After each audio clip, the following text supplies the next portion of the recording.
Hi everyone, Namo Myoho Renge Kyo. We're going to continue with Opening of the Eyes, of course. And just as a preface, as I normally do, Nichiren is in this portion, as we discovered in the last video,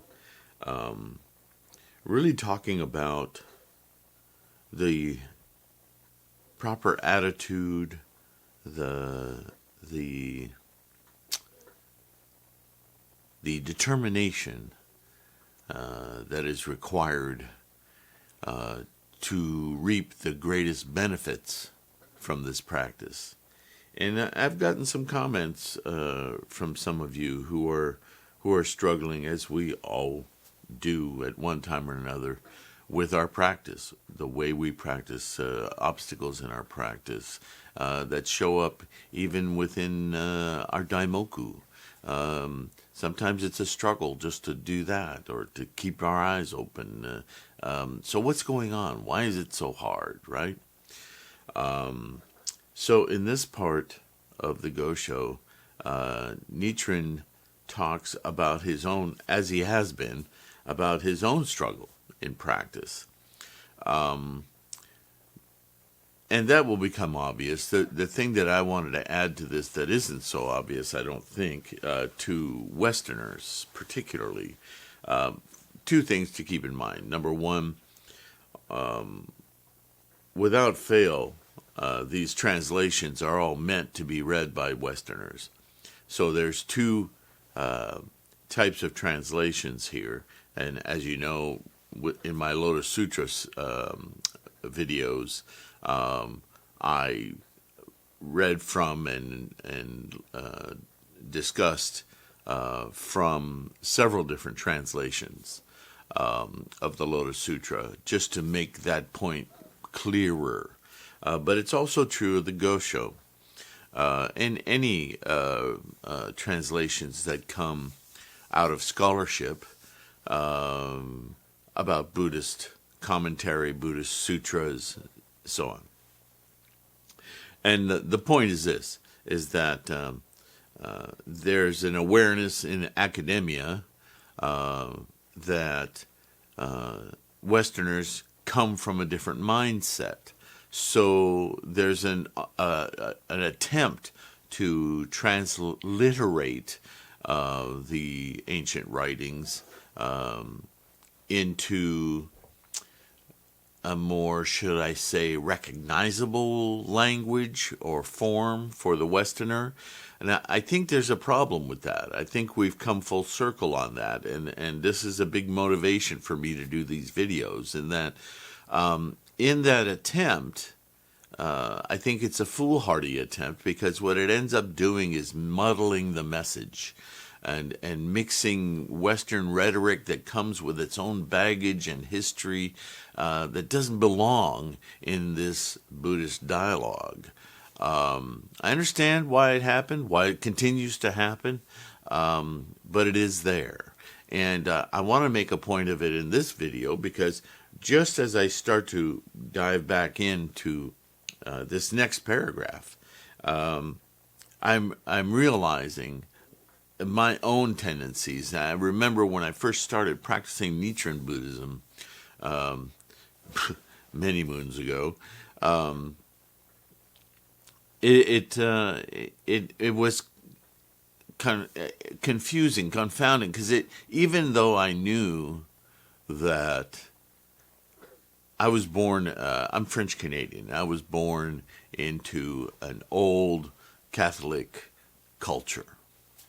And I say old because in the United States, it's a newer country, and many of these older religions are practiced with the fervor as though they've just been discovered, right? But the French-Canadian community is hundreds of years older, and the Catholicism practice there is so ingrained that it's less fervent, but it's ever present, right? But this is a Western problem. That's not just strictly French-Canadian. I only bring that up as full disclosure, number one. Number two, I recognize that when I read this first sentence here, if I practice the teachings of the Provisional Sutras, then these difficulties from my past grave offenses would not appear when iron is heated, and so on. So as soon as I start to read words like my past grave offenses, even though I understand intellectually that he's talking about, as I said in the previous videos, this is a alliteration of our mental struggles and the way we behave with ourselves, how we understand ourselves in the world, and all of this good and evil, quote-unquote, discussion, grave being, falling on the evil side. There's the Catholicism, right? There's the Westernism. I've been bad, right? And so because I've been bad, now I have to wade through all of this suffering. And it's so Catholic, right? Or insert whatever religion from Western religion you're familiar with, but you understand what I'm talking about. That gets in the way of understanding the message here, because the message is about always in relation to the Buddhist practice. In other words, if I'm not practicing correctly, I'm getting in my own way. I'm confounding myself. It's as though I know how to jog down a nice clean road and get the maximum benefit out of jogging, but for some reason I keep kicking the heels of my opposite foot and tripping myself and falling and getting up. And that's not the fault of the jogging, and it's not the fault of the goal of the jogging. It's my own foibles getting in the way. I'm causing my own suffering. That's what is always the relationship of practice that Nichiren and all Buddhist scholars are talking about. But here's that westernization, is putting in these words of grave offenses, and it colors the way we understand the message. So I want to have that disclosure before we get into this, because you're going to hear a lot of this, but it's not about guilt. It's not about, even if the words evil and good are used, they're always in relation to the way that we get in our own way of enlightenment, our own awakening. Okay? It's not like there's some great discipliner out there going to punish us. We're doing our own punishing. Do you understand? It's very self-actualizing, because this human condition we're in, stuck in this ego self, is very, very insular. And in order to awaken and enlighten, we need to break through that insularity and simply let the light that is all around us be us. We are more at one with the world around us as we awaken. That's why the awakening. Because as human beings, we actually force ourselves to be independent of the world around us, and that's an illusion. We're not, but we think we are, and we reinforce that thinking constantly. And the whole idea of punishment imposed upon us from something, somewhere, somebody else, is a reinforcement of that self and other, which is the illusion that we're trying to break out of with our Buddhist practice. Okay? So, anyway, enough blah, blah, blah. Let's just dive into it. And if you have questions about that, or things you'd want to add to that from your own perspective, please use the comments section. I read them, and I respond to a lot of them. And it's part of our sangha. It's the way that we grow our practice. Okay, so here we go. If I practice the teachings of the provisional sutras, then these difficulties for my past grave offenses would not appear. In other words, he's talking about provisional sutras here because they don't fully hit the mark on how we are, in fact, living in our Buddha nature. We're just deluded from it, as I was explaining earlier. So if that's all he was studying, then there would be no great change in his life. There would be no great obstacles. The great obstacles are not from outside; they're from within, right? So it's like if you're wanting to be a track and field star, and you run, and you're part of the group, and you're a good runner, and you just run with the intent of just being a decent runner and being part of the team. Well, then you can do that, and you'll be fine, and you won't have great obstacles, and you probably won't run in the major races because you just haven't identified yourself as that much of a competitor. But if you really hunker down and get serious about taking your track and field skills to the next level, you're going to experience pain. You're going to experience the metamorphosis of your body into something more than your current self. You're going to get beyond that, and the more you try, the more determined you are to be a viable competitor, the more opportunities will open up for you in order to express that talent and that skill, right? Well, it's the same thing. This is what he's talking about here. He's saying if all I did was provisional, then no big whoop, right? but if I really hunker down, then it's obvious why I struggle so much, and I have cramps, and I sweat so much, and blah blah blah blah blah.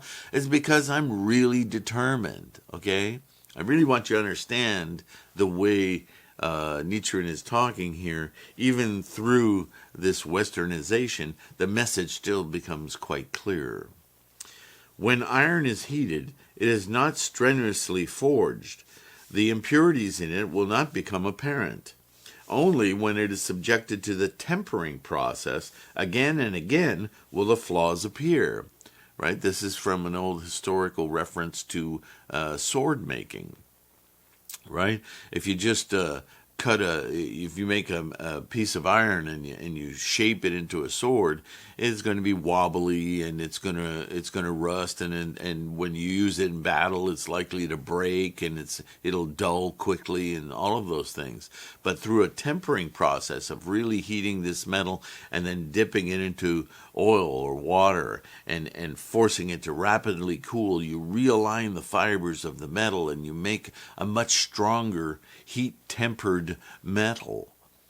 And that then, if it's done correctly, will give you a sword that's not only somewhat flexible, so it won't break easily, but it also holds an edge, and it's much stronger than just regular shaped metal, right? So the same thing with the practice.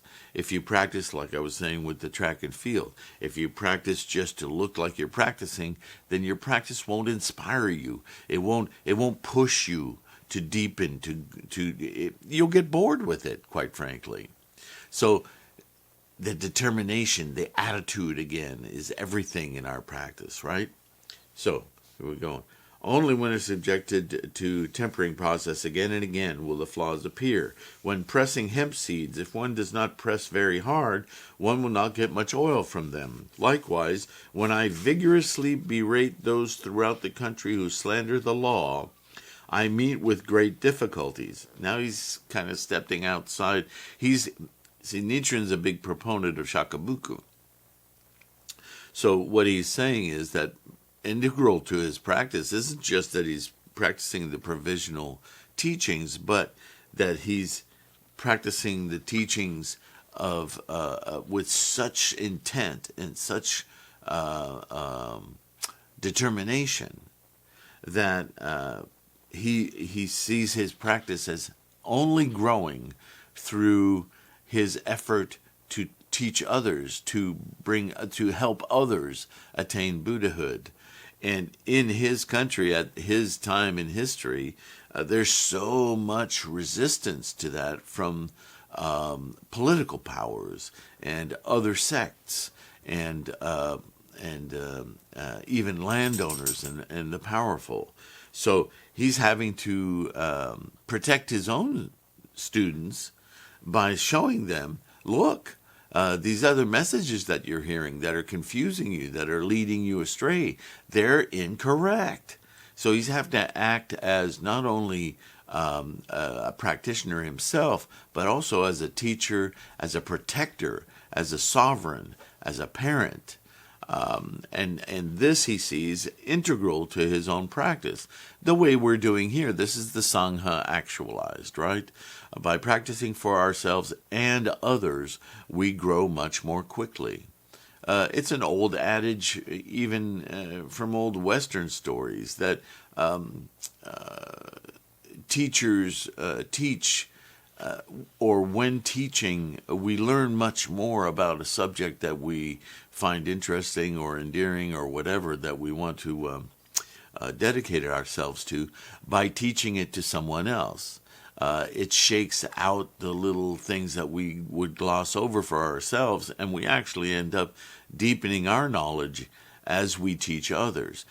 This is exactly what's going on with the Buddhist practice.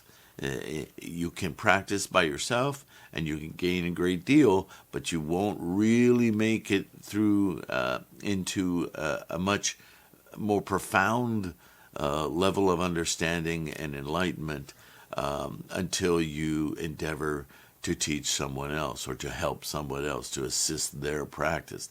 That is what will take you to the next level in your Buddhist practice. So this is what he's talking about here.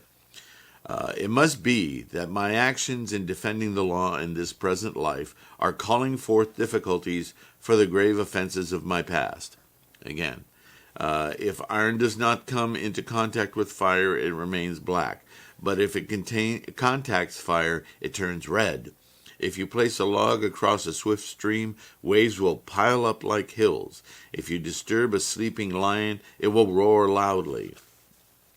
That little sentence there has been used a great deal by independent Buddhists about the Buddhist practice, and Nichiren practiced specifically about awakening the sleeping lion. It's a powerful statement. And again, it doesn't mean grave offenses of the past, again, to correct the understanding or the transliteration of that is that, because I've been my own obstacle, I've created my own miseries and sufferings in this life because I'm not practicing Buddhism correctly. Now I'm having to correct those things, even though they're not consciously in my mind. The residual effects of their influence are still here, and I'm having to battle those in order to get clarity. So that's what that's about. Okay. The Nirvana Sutra says, quote, "It is like the case of a poor woman. She has no house to live in and no one to aid or protect her. And in addition, she is beset by illness, hunger, and thirst. She wanders through various places, begging for a living. While staying at an inn, she gives birth to a baby, but the master of the inn drives her away. Though the baby has just been born, she takes it up in her arms and sets out, hoping to journey to another land. But along the way she encounters fierce wind and rain, and she is troubled by cold and bitten by mosquitoes, gadflies, hornets, and poisonous insects. Coming at length to the Ganges River, she clasps her child in her arms and begins to cross it. Although the current is very swift, she will not let go of her child, and in the end both mother and child are drowned. But through the merit that the woman gained by her loving tenderness, she is reborn after her death in the Brahma heaven." So, again, this is another transformational moment We're not talking about multiple lifetimes. We're talking about multiple lifetimes in the sense that we live a lifetime moment to moment.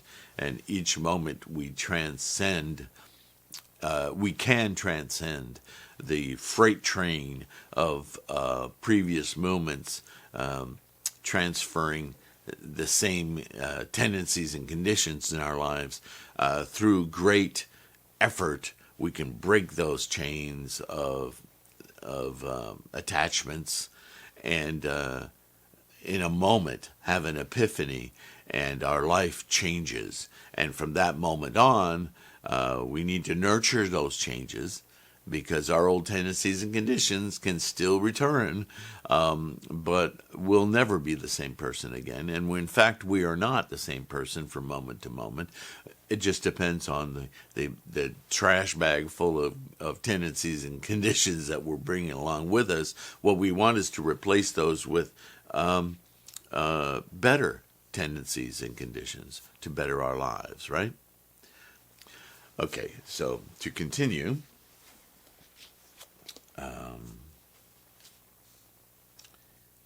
Manjushri, this is a quote now again from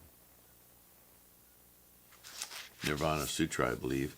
Manjushri, if there are good men who wish to defend the correct teaching, they should emulate this poor woman crossing the Ganges, who sacrificed her life because of her love for her child. Good man, the bodhisattvas who guard the law should behave in this way.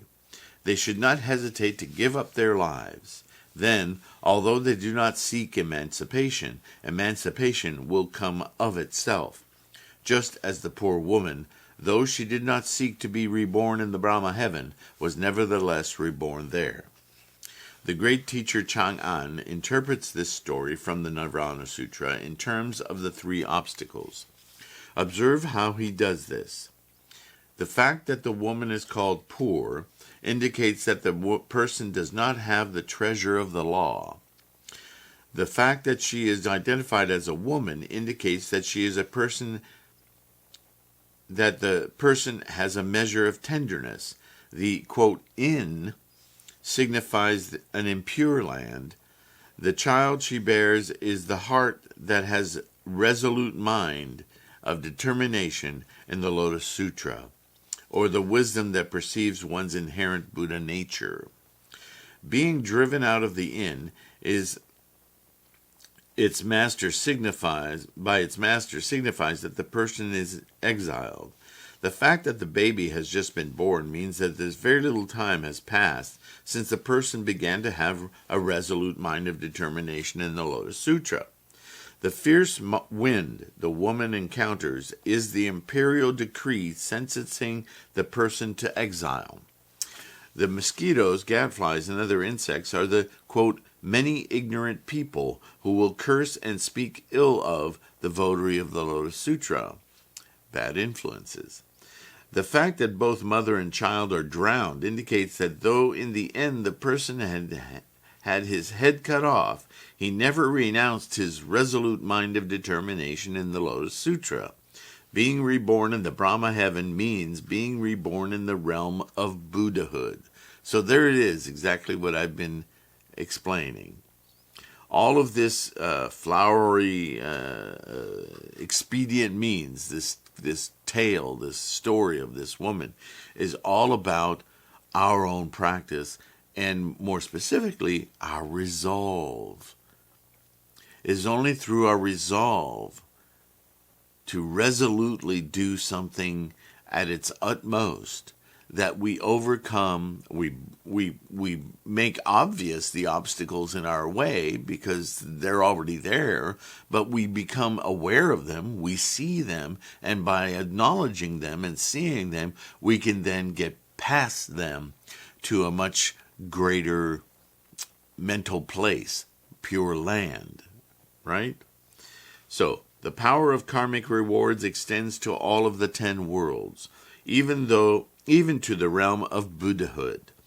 Even though one might go around killing people throughout the provinces of Japan and China, if one does not commit any of the 5 cardinal sins or does not slander the law, one will not fall into the hell of incessant suffering.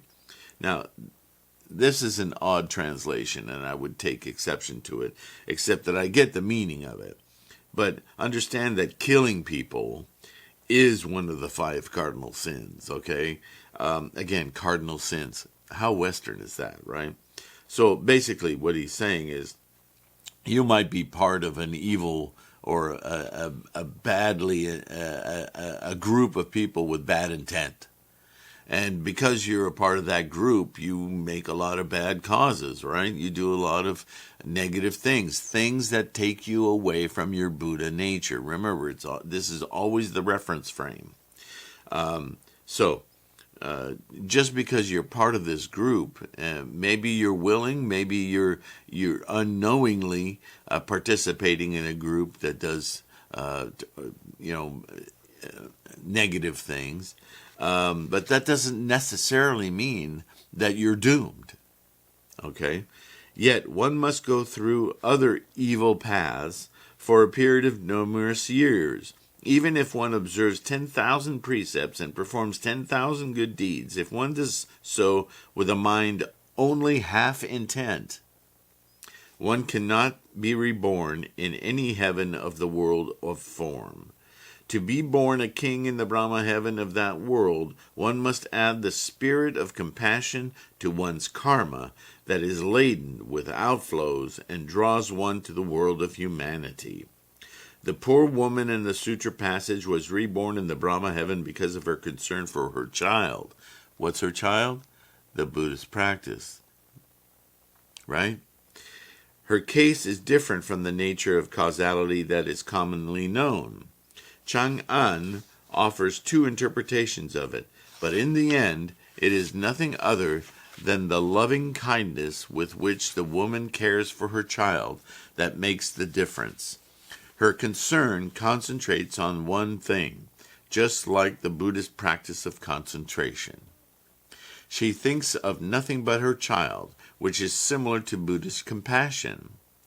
That must be why, although she created no other causes to bring it about, she was reborn in the Brahma heaven. The path to Buddhahood is not to be found in the flower garland doctrine of the phenomenal world as created by the mind alone, in the 8 negations of the 3 treatises school, in the consciousness-only doctrine of the Dharma characteristic schools, or in the true word type of meditation on the 5 elements of the universe. Only the Tendai doctrine of the 3,000 realms in a single moment of life is the path to Buddhahood. Even if the case of this doctrine of the 3,000 realms of a single moment in a single moment of life, we do not possess the kind of wisdom and understanding to comprehend it fully. Nevertheless, among all the sutras preached by the Buddha during his lifetime, the Lotus Sutra alone contains this jewel, that is the doctrine of the 3,000 realms in a single moment of life. The doctrines of the other sutras are merely yellow stones that appear to be jewels. They are like sand from which you can extract no oil, no matter how hard you squeeze it, or a barren woman who can never bear a child. Even a wise person cannot become a Buddha through the other sutras, but with the Lotus Sutra, even fools can plant the seeds that will lead to Buddhahood. As the sutra passage I have quoted earlier puts it, although they do not seek emancipation, emancipation will come of itself. So this is a very strong admonition on behavior, on how we conduct ourselves in life and in our Buddhist practice. Okay? Although I and my disciples may encounter various difficulties, if we do not harbor doubts in our hearts, we will, as a matter of course, attain Buddhahood.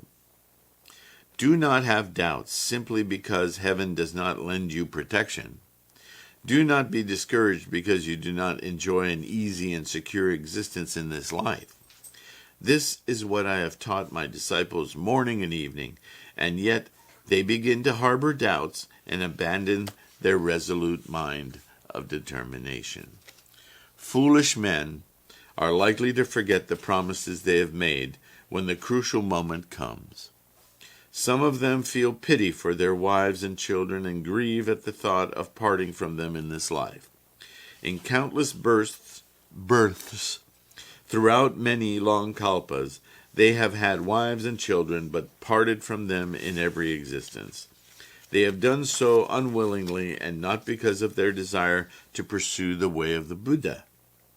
Since they must part with them in any case, they should remain resolute in mind to their belief in the Lotus Sutra and make their way to Eagle Peak so that they may lead their wives and children there as well.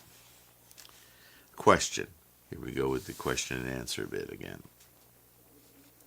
You insist that the followers of the Nembutsu and Zen schools will fall into the hell of incessant suffering.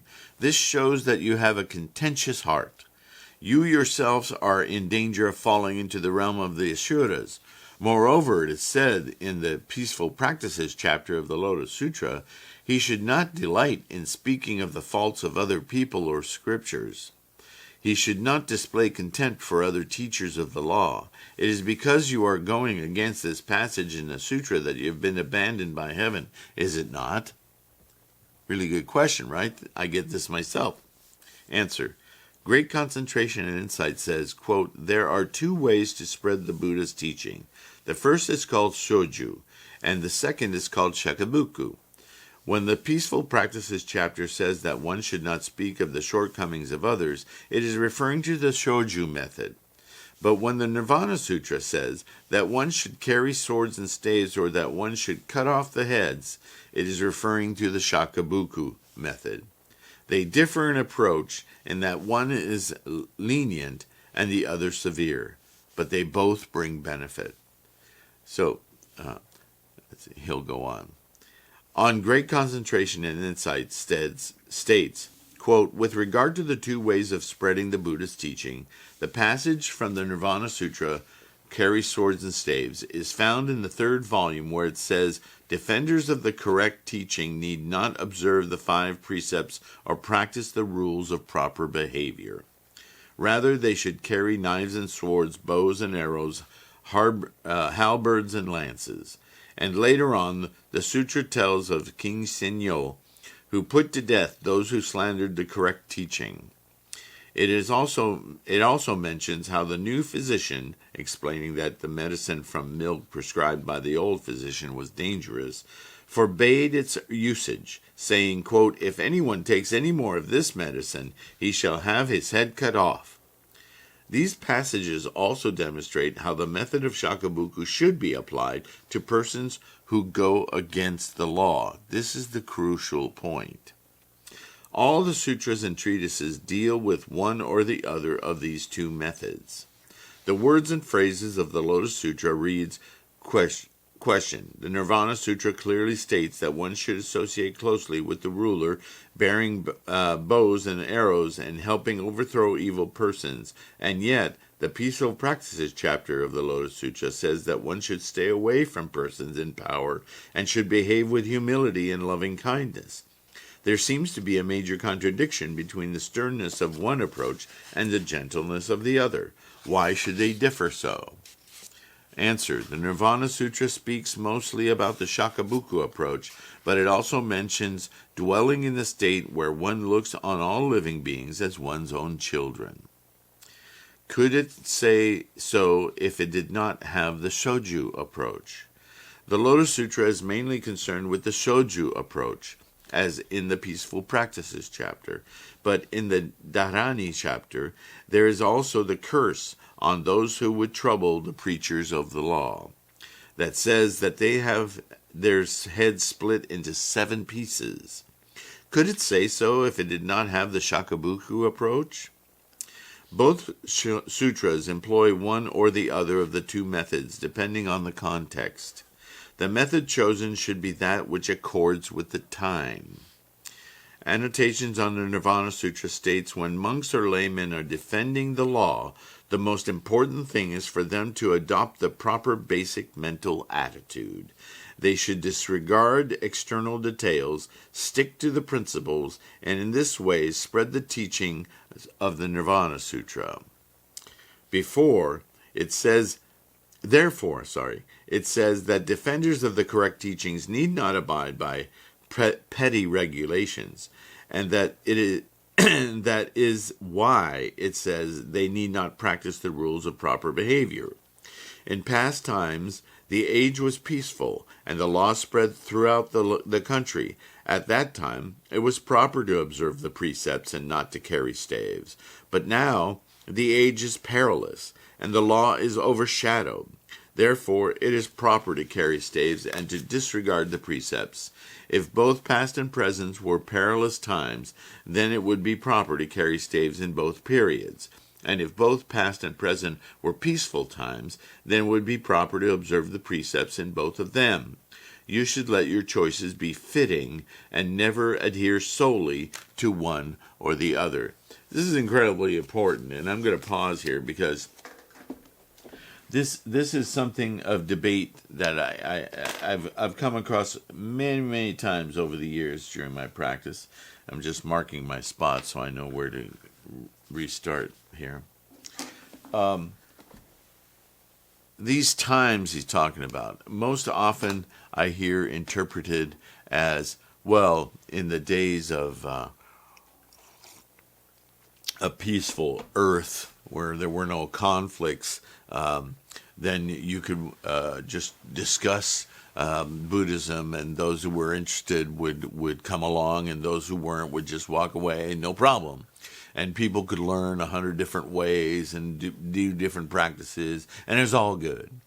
But when there's samurais involved and when there's a warring state, then you really need to crush other people's misunderstandings and really bring them to task so they can get it clear in their minds. There's one way to practice Buddhism to attain your Buddhahood. That's what it's all about. All of the rest of it is just malarkey, right? Well, let me ask you a question. Is there any point in history, as we read through our many novels and academic books on even in archaeology, go back to the Neanderthals and the evolution of the species. I don't think I've ever read anything of any merit on the evolution of human beings, either ancient or current, that wasn't a mixture of peace and conflict. Look at the time we live in now.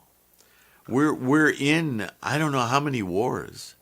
We don't talk about them a lot, but they're ongoing. People are getting slaughtered every day in the name of one or the other, whether it's economic or religious or whatever. And yet, you get along with your neighbors, you go to school. Right now we're dealing with, a pretty serious pandemic virus. That's a war of its own type, isn't it? And there's cooperation and there's conflict. We're human. And in all of human history, there's always a combination of both. There are peaceful times and there are warring and conflicting times. Even in any relationship, there are wonderful, loving, embracing times, and there are contentious, argumentative wars of a different sort, even in relationships. This is the human condition, right? So this story isn't about some ancient time and some new time. I know it's framed that way a lot, and even in the translations it's framed that way. But the meaning, the guts of this story is that sometimes, first of all, if you practice Buddhism correctly, you're helping others do the same. You're teaching it either in very maybe you're teaching just by example, because you can't go to your neighbor's house and go, hey, quit doing what you're doing, come here, chant with me. That's shakabuku. But if you're just being a good example in the neighborhood and letting people live, but you're showing them that you won't respond to certain negative behaviors, and you promote more humanitarian and self-valuation, not of the self, but of the human spirit, and you refer to these kind of things that you deal with, conflicts, small and large, with people in your neighborhood, with the Buddhist teachings in mind, then you are practicing shoju, right? And if somebody's interested because they're just attracted to you because of your behavior in that neighborhood, and they want to find out why are you like that, and you start to bring them toward your Buddhist practice, and then they want to start practicing, and then you help them learn about how to practice correctly Buddhism, then you are practicing shoju, are you not? And then if a neighbor comes in and says, what are you doing with this person? He's a this, he's a that, blah, blah, blah, blah, blah. And then you stand up. And you stand up to that person and you go, you do not know what you're talking about. You do not belong in here. If you want to learn this, please come in with an open mind and I will help you. But what you're promoting here is destructive, and you point out the faults. You're not being a bad Buddhist. You are practicing shakabuku, right? As long as you don't just cuss them out, because that's not, again, in the spirit of Buddhism, you're stopping them cold, and you're able to use Buddhism to show them where they're mistaken. They may not listen to you. They may just flip you off and call you all sorts of names and leave. That's fine, because if you're practicing Buddhism and you're countering their arguments, you may have a talent for shakabuku, and I won't deny you that. However, I believe that shakabuku, though it's a very useful way to protect your teaching and help your teaching of others, and your practice and theirs, that you should come to shakabuku through a very strong resolve in your own practice.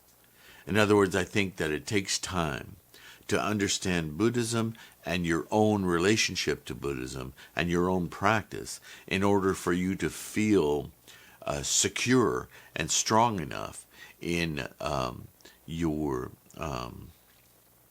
foundations of your practice to be able to repel onslaughts. So it may be that for some time, and maybe the entirety of your practice, that you shy away from conflicts and instead focus on your shoju practice. Wonderful. Congratulations. You're a Buddhist. Okay? But there may come a time where you do have to repel attacks, where you do have to counter somebody's being unreasonable. But you must do it from your learning and your strength of resolve in Buddhism. You will always be rewarded for that. It's never easy. Human beings abhor conflict. So even if you're good at it or not, you have to, again, it's always about your mental attitude. Okay? Where is your heart and mind in these conflicts? So don't just enter into them as a matter of course. I know there are groups out there that seem to think that this is the only way to practice Buddhism, but it can be a very destructive pattern. So be very cautious of shakabuku practice. I don't deny that it's effective, and I don't deny that there are times when you must do it. But my point here is that in the opening of the eyes, in this dialogue that Nichiren is having with us, he's pointing out that there are times for each has its place. And we certainly live in a time of great conflicts. Even though we have great peace, we can become complacent in that peace. And we can think, well, there's no need for me to be so stalwart and my resolve, so I do the thing. That's not enough. We must have that depth of commitment and feeling when we practice Buddhism, this is how we get our rewards, our awakening, our epiphanies. Our life improves. We break through karma. This is all done through our resolve. So it's very much about our mental attitude. Okay? And it's the development of that attitude which will naturally provide us protection in the form of repelling and maybe not even having the conflicts, because people, by that same example of our being, like I said, in the neighborhood, will see that we're not somebody to be trifled with. They can't just come and bully us. And even if they do, they're easily repelled. That is shakabuku too. It doesn't mean that you have to be the attacker, right? It just means that you are stalwart in your practice. So I hope all of that makes sense. Again, the comment section is where we can hang out and really dissect all of this stuff. But this is to me, this is the most important part of the opening of the eyes. As this part we're in now with the last started in whatever part 22 or something. Nichiren really moves into this understanding your own practice and how I practice and how my life is an example, and how you can then learn from my own struggles and determinations how to practice correctly, right? So this is the part of this Go-Sho I find most enlightening. Anyway, as always, if you can, support me on Patreon or through PayPal. Cocoscope is an interesting platform that I've been on that requires some kind of subscription. There are different ways you can support this channel, and you are supporting right now simply by participating in this video and using it to encourage your practice. I hope that I can do that this is my entire mission in doing these videos. And it is my Buddhist practice. It's my shoju. So thank you for participating. You make this valuable. All right? Good luck to you. Please stay determined. And Namo Myoho Renge Kyo. I'll see you in the next one.